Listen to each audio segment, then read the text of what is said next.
FMC Fast Chat takes you inside the news so you can be in the know in 30 minutes. Hosted by Fair Media Council CEO and Executive Director Jaci Clement, Fast Chat features notables in news, media, and business. Jaci Clement. This episode of FMC Fast Chat is part of a new series, one that looks at the state of local news across America. Now, to do this, we're going straight to the source and talking with the people who are working at some of the oldest media outlets in the country.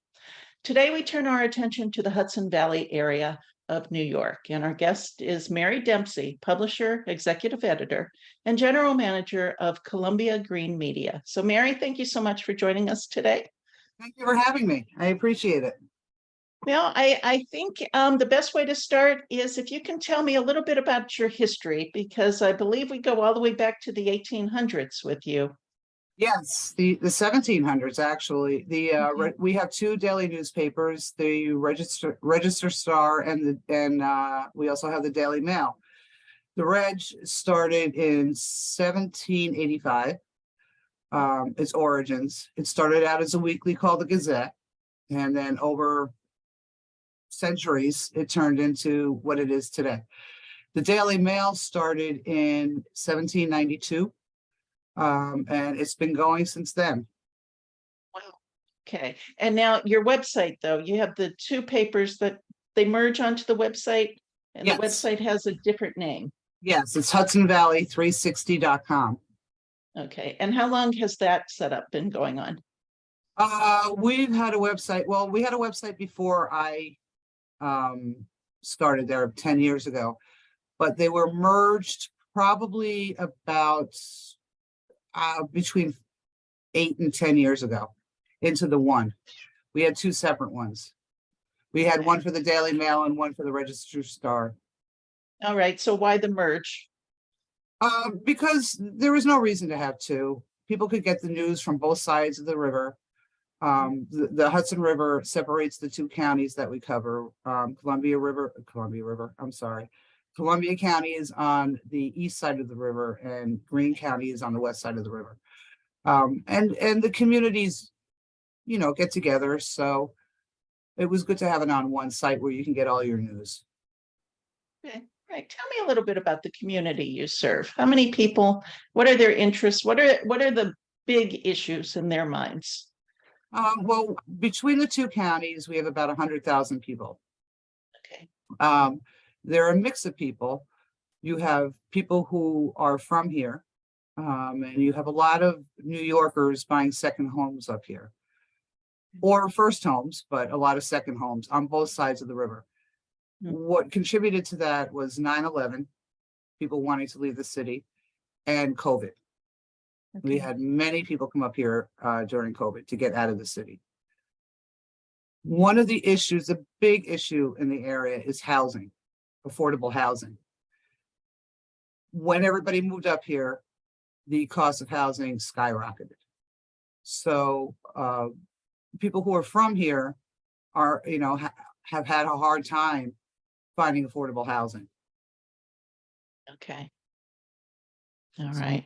And how are you covering that? Now, when something like that happens, do you end up devoting more coverage just to the topic, or do you actually do some sort of internal restructuring, with the reporter dedicated to the topic, or just how do you go about it? We just cover it. We follow it very closely. It depends on where the issue is. We have reporters in Greene County, and we have reporters in Columbia County.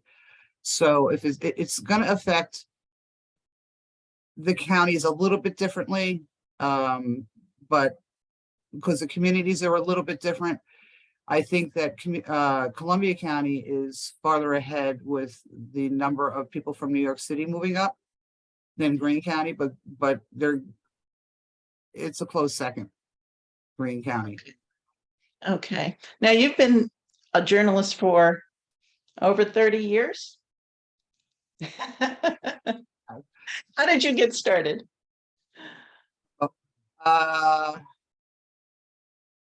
My friend and I were going to open a gym, and we were going to open it in the area where I grew up. And I knew all the athletic directors in the area. And she said, get a job as a sports reporter, so you can reconnect with all the athletic directors. I said, okay. So I did. I don't know how, but I got it. And I started there. And it was really interesting because, you know, sports is pretty formulaic when you're covering. I love shooting sports. That was fun. But I got a fax one day from the U.S. Luge Association, and they said that somebody from the town was going to be competing in Lake Placid for the World Cup. So I went up and I covered him, and he couldn't believe that I came from this little tiny weekly paper and went up there, and it got picked up by everybody. And then he ended up going to the Olympics, and he hunted me down in New York to tell me that he won a medal. So I felt the first time I got a scoop, and then about 6 years later, I went into news, and that was it for me when I went to news, because you have so many things to cover. It's so much fun. Okay. All right. Now your title, you're actually carrying 3 separate titles. So I guess my question is, what do you actually do all day? A little bit of everything. I work in editorial, I work in advertising, I work in circulation. And, you know, if something breaks in the place, I try and fix it. So I do kind of everything. Okay. Tell me a little bit about your staff situation. We are low in staff right now. We're interviewing as we speak. I just had one today for reporters. We're looking for reporters all the time. Our papers are smaller papers, so they're a great starting point for new reporters, and they often move on to bigger circulation papers. One of our reporters just recently left us, and now she's the Capitol reporter. She's one of the Capitol reporters for Spectrum for New York One. Okay. So they get some good experience at our place. And, you know, training is important too. So they get their training too. Yeah. And so you're sort of a farm team? Yeah, kind of. I'm really proud of when our reporters move on to bigger papers. I want them to get to these papers with the tools to do the job. And that's my goal. All right. So when you're running at optimal level, what's your normal staffing like? How many reporters do you have out there covering community? I have about 8 total. And we don't right now. But we're looking to beef them up. And we had a lot of resumes come in, and I'm looking forward to the future. That's great to hear. Now, are they generally general assignment, or do you have some in particular beats? It all depends. We created the state reporter's position for Johnson newspapers because I had somebody contact me who had a bit of experience, and we're so close to Albany that I pitched the idea to the higher ups, and they said, yeah, because we could use them at all of our properties. So it depends. I see where their strengths and their weaknesses are, and then I will assign them, you know, to whatever works. Generally, they're general assignment reporters. But if somebody has a real strength in an area, I'll put them on that. Okay. Can you tell me a little bit about, you know, there's just so much talk today about how, and I'm sure you've heard people talking about how local news is dying, how there's no advertising, and the business model needs to change or evolve. Can you tell me your feedback on that, your perspective? And, you know, well, I guess bigger question is, do you believe what people are saying? Do you find it to be true or not? I do. I think that in the past, 25, 30 years ago, newspapers were making money hand over fist because they were really the only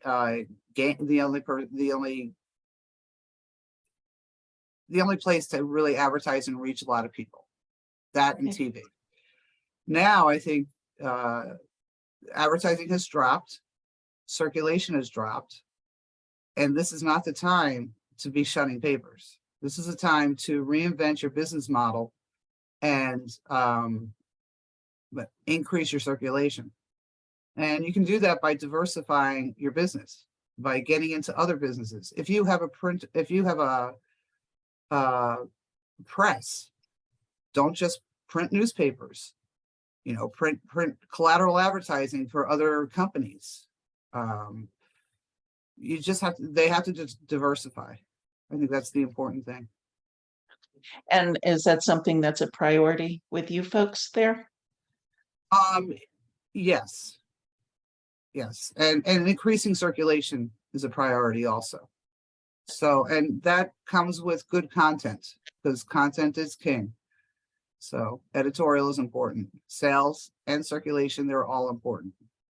Okay, all right. And how does the website work? Because a lot of people feel like if you have the website, then that cuts into your print circulation. So then they get the feeling that the print is sort of the stepchild of the operation.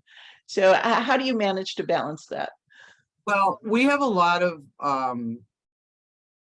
older, our demographics are older here in these two counties, and they want the print.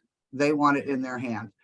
When you get a print subscription, you get also a digital subscription free. Okay. What's interesting is the majority of our hits on our website, the number one place that it's from is New York City. Yeah, you'd never expect that, but it is. So they work hand in hand. They really do up here. People like the paper in their hands. When a student athlete has their picture in the paper, it's very different than having their picture online attached to a story. And people still like to cut them out. Okay. Yeah, hang them on the refrigerator, that sort of thing. Exactly. Yeah. Oh, okay. Now, do you charge online only subscriptions like some folks are doing? We do that. Yes, we do online only, and we also do with a subscription. And we also have promotions throughout the year. Okay. Have you found anything in particular to be effective or maybe surprising when you look at the different ways that you're offering your product? Not really. We have changed our delivery system to all mail. Really? Yeah, we don't have carriers anymore. Okay. The carrier system is difficult keeping staff and reliable staff. So we went to all mail. I think it was last year or the year before. So all of our papers are delivered by mail. Okay. And you come out weekly? Yep. Okay. So you need to get to the post office when in order to be distributed? 4 in the morning. Okay. Yeah. All right. And it's distributed that day. Yeah. Okay. I see. Same day delivery. Okay. Whose idea was that? Up in Watertown at our flagship paper. Okay. Oh, I see. All right. I want to ask you a little bit about, sort of how things have changed in the business since you started. Oh, wow. When I started, there was still pay stub and, and boards and everything. Yeah. They just started with computers. I started on a Mac with no memory, writing my sports stories. So the internet has changed everything, and it has made things so much easier. Email has made things so much easier. I remember when I was a reporter in the late 90s, we had a reverse phone number book, which you could look up an address and get the phone number. Mhm. So we had these books in the office, and when we wanted to get somebody, we would do it that way. Now we can just look it up online. It's great. I was always into the internet and how it could help us. And I remember the first place I worked at that had the internet, they had one internet computer that we weren't allowed to use unless it was an emergency. And because it cost by the minute. And And it drove me nuts because I said, let me get on this thing, you know, and then they sent me to a computer assisted reporting seminar, and they didn't tell me anything that I didn't already know. And I just wanted to get this online stuff going. Yeah. Now, I imagine that was when you had to do the AOL dial-up and you heard the screechy sound. Is that right? Yes. Yes. I remember the first time I went on the internet, a roommate of mine had gotten it. It was Sears had it. It was 1990. And it was, I can't remember the name of it, but you could get nothing on the internet. It was a waste of time. It really was. But I could see the potential in it. I just couldn't wait for them to start getting information on the internet. Yeah. Now, where you are with the newspaper now, though, is there any time where it's internet first news? Oh, yeah. Oh, Yeah. absolutely. Yeah. Anything breaking, anything the public needs to know about immediately. Couple of weeks, probably about a month ago, we had a report of a possible gun in the high school. So we not only made it internet first, we took the paywall down so people would be aware and get access easily of what was going on. Okay. And that actually leads me into what my next question is, which is, can you tell me a little bit about what kind of competition you have for news in your area, or is there any? There is some from the Albany Times-Union, but we are so localized, and we are really focused on a lot of municipal issues that are so localized that, yes, we have competition from them, but we handle it. Okay. All right. And what about any local television or radio reporters? The radio reporters often take our reports Okay. and attribute it to us. Okay.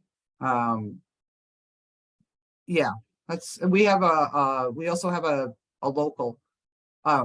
weekly paper in Columbia County and one in Greene County, and you know, weekly and daily, they're different animals, so we coexist very well. Okay, I see. And any magazines in your area? We do have a magazine based in Ulster County, which is just below Greene County, but it's really an arts magazine. Oh, I see. Okay. And how has this situation changed over the years? Did there used to be more, or is everyone holding steady? More publications And competition for you? Not over the past 10 years, but over the history of these newspapers, yes. And that's why you have the Register-Star, which used to be the Register, and then there was the Daily Star, and they merged. So over time, over the last 200 years, yes, but not in the last 10 years. Okay. Are there any challenges to running such a legacy operation? Any challenges? Well, you want to uphold the name of the papers. I mean, they've been around, they are historic, and you don't want to do any damage to the name of the papers. But if you just do your job, you won't. So we're just plugging away doing our jobs. Okay. And who writes the editorials? The managing editor does, Ray Okay. Pignoni. All right. And is that handled separately from the newsroom? Because I know some organizations sort of have them work together, and some have sort of a wall of separation between the two. How is your setup? There's not a wall of separation. Our setup is small, so there really is no wall of separation with any department or any editorial, anything. Everybody knows what everybody else is doing at all times, because we're not a big operation. Okay. Okay. And any challenges with that kind of setup? I'd like to have more coverage, which means more reporters. Yeah. That seems to be the biggest challenge. Everybody, it's like a family where I work, and we all work together for the same goal, and it's really good. So. Okay. Okay. Now, throughout the course of history, since we're going all the way back to the 1700s at some point here, Any particular historical news stories that the paper has covered that people would be surprised to learn? Every historical news story has been covered by the newspaper since the 1700s, the late 1700s. The Civil War, the First World War, the Second World War, the Vietnam War, everything has been covered. One thing that some people may not know about Hudson is in 1952, I think it was 52, and I think it was Dewey, the governor, came in to Hudson and took it over because of the corruption that was so rampant throughout Hudson. The prostitution and the gambling was so bad. And the prostitution was on Diamond Street in Hudson, and they renamed it Columbia Street because they didn't want the name Diamond Street because the association to the prostitution. So it was really corrupt here in the 50s. And the state came in and just took it over. Okay. And then when did that change? How long would you say it took? Oh, that probably took a few years. And then there was there have been little things here and there. There have been some murders that were covered by the Times, big news organizations. We did have one story recently within the last 10 years that was kind of funny. Everybody picked it up and went international. And we had it first. It was very cold out. It was the winter, and a car was parked on the street, and it had a dummy in the back. It was, to do CPR on. Okay. But it was very realistic looking. So somebody called the police to save this person who was in the back of a car freezing to death at night. And the police came and broke the window open and got them out. So that little story went international. We also had another little story that went international. Was we had flags, veterans flags for Veterans Day put on tombstones in at one of the cemeteries, and they kept disappearing. So they wanted to catch the thief. Somebody kept stealing them. Yeah. Couldn't catch them. Finally, they put cameras out, and they were groundhogs taking them. And they went into the hole and they found all these flags in the groundhog hole. So that's great. Quirky little things like that people pick up. Yeah. Okay. Now, if you could, if you had more resources, what would you be covering that you're not covering now? Or are you actually covering everything you want, just not in depth?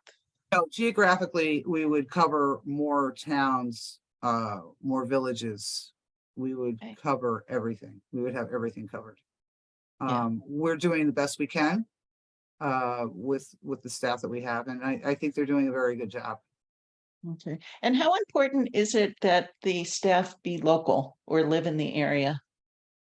Okay. I am going to tell you that I do not necessarily like people living in the area, from the area, because they've already established relationships with many of the players that they're going to be covering. And I'm not saying that I'm totally against it, but you do get fresh eyes on the subjects when you have people from out of the area. So with no bias whatsoever. So, I mean, I'm not saying I wouldn't hire somebody from the area. I have hired people from the area, but I have no problem hiring people from, I have two reporters right now. One is from Jersey, one's from Brooklyn. And it's very exciting in a way, watching them see things that I've seen a million times, but I'm seeing it through new eyes. And they're picking up some things that I didn't pick up, some not necessarily. So. All right, let me ask you your perspective on this, because you actually brought it up, and this is something that's bandied about in news outlets all the time. And whether they've gone too far with it or not, I leave it up to the public. But the idea of bias versus fairness. How do you break that down, or how do you explain it to your reporters? I tell them I don't want any of their opinion in their stories, Okay. and everything should be attributed to somebody. So if I'm reading something, if I'm editing a story and I see an opinion written in it with no attribution, I take it out and I question the reporter about it, Okay. because I want to make sure the slant is not opinionated. Mhm. You know, everybody has their opinion, but they don't belong in stories. I haven't really run into that much. I've had some Okay. pretty good reporters who understand the bias issue, and I have no patience for it. Okay, fair enough, fair enough. What are you looking to do for the future? Are there any particular projects? I know a lot of community outlets look to do events and other things of that sort. I don't know if you currently do that sort of stuff. We do. We have the Hudson Food Fest every year. We have the Okay. Catskill Food Fest every year. Thousands of people show up to those events. We also partner with the Chambers of Commerce on each side of the river, and we hold a Best of Columbia County or Best of Greene County contest every year. We just had the gala on Friday, which was great. We host the contest online, and people vote for the best of different things. It's different categories, businesses, and like best hamburger, best place to eat breakfast. So we gave out the awards on Friday for Greene County. So we do both of them every year. Okay, and that's something that's been going on how long now? Oh, probably around 8 years. Okay, what made you start it? I didn't start it. The previous publisher started it, and I continued it. Mhm. So I'm sure that diversification, you know, looking for All right. other ways to generate revenue. I understand. Now, I know a lot of these things sound like a good idea in the beginning and then turn into a major headache somewhere along the way. Yeah, well, they're Um, fun. They're actually fun.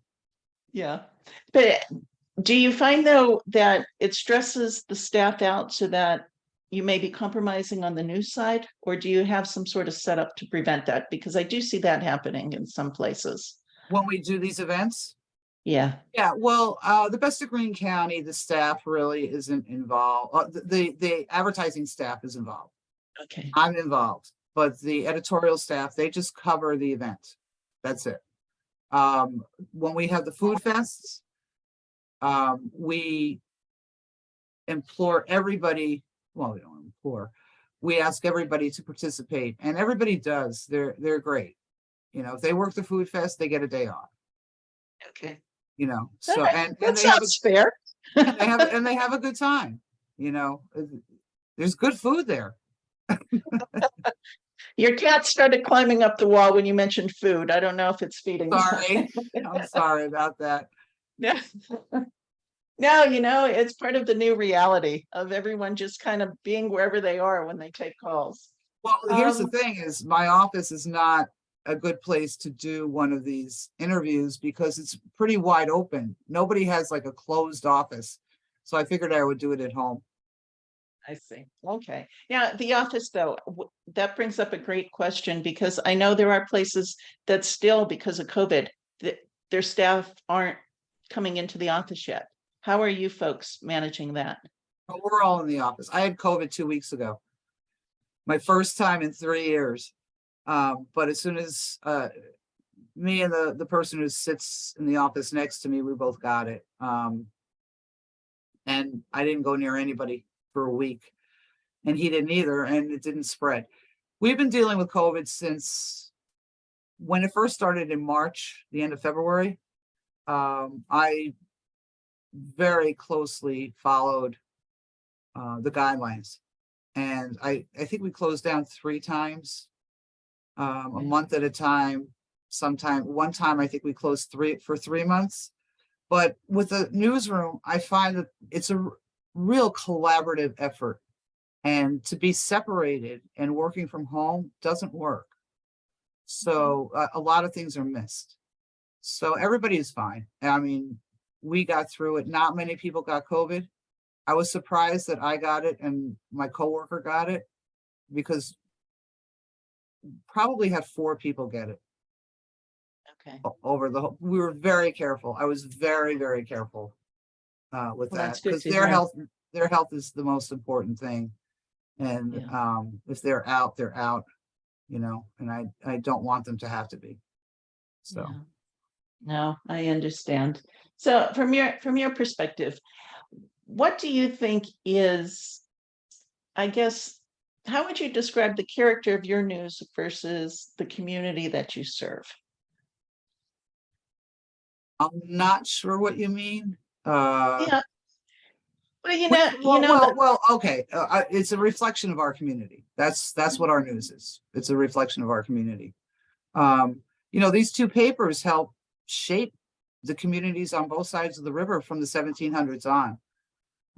You hear people complain about the papers, which is an ongoing thing, which has happened since I got into this business, because they feel like they own it, and they should feel like that. Okay. You know, it's covering their communities. So we're very community oriented, and I have some reporters who have no problem going out on the street talking to people. I have no problem going out on the street talking to people. So we are part of the community. When's the last time you actually wrote a story? A few months ago. Okay. Yeah, when I get really busy with advertising and circulation, it stops me, but there was a period where I was writing stories kind of regularly. Okay. And we're actually at time, so I have one more question for you. And it kind of just sums up everything that we talked about, but it also brings it back to you a little bit, which is, why do you do what you do? Question, because when I told my mother back when I got into this business, she couldn't believe it because I was so shy. She said, "I can't believe you're going to pick up the phone and call people."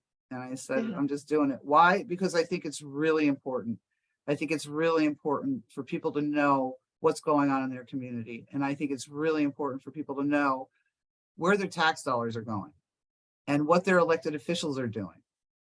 And anything that impacts their lives, they should know about. And I just love doing it. The Fair Media Council is a 501c3 nonprofit organization advocating for quality news and working to create a media-savvy society. For more information about the Fair Media Council and upcoming Fast Chat shows, check out fairmediacouncil.org.